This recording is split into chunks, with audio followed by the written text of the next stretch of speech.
Ал осы уақытта Доған өз адамдарына қоңырау шалып, Тахирдің өлімінен қандай дәлел қалғанын сұратады. Шим-Шик аса кәсіби түрде әрекет етіп, қылмыс орнында мүлде із қалдырмаған екен. Ақсақал Сифа мен Алтынды шақырып, енді мені өз отбасыларыңа қосыңдар деп өтінеді. Шим-Шик оның көңілдесінен туған ұлы болғанымен, оның әлі де Мехметтің заңды ұлы екені ресми түрде дәлелденбеген. Сондықтан олардың негізгі мақсаты хан жиоғлуларының бүкіл байлығын иемдену.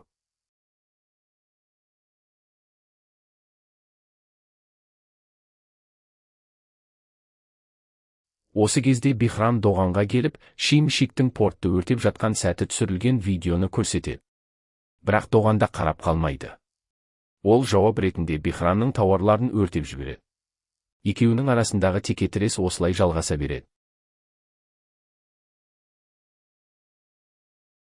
Таңертең Чагла жеке жайға келіп, Ламия мен Саудаттың үстінен бала ұрлады деген арыз түсірмек болады.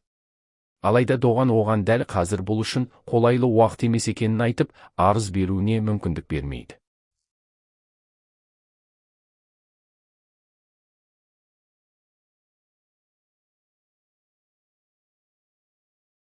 Бұған ашуланған Чагла кетіп бара жатып Мелекті көріп қалады.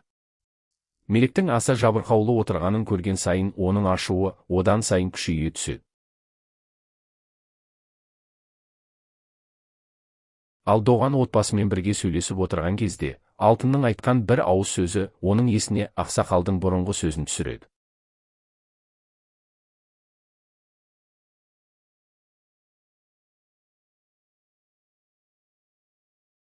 Доған бұл сөздің Мехметтің жиі айтатын сөз екенін аңғарып, ақсақалдан күдіктене бастайды.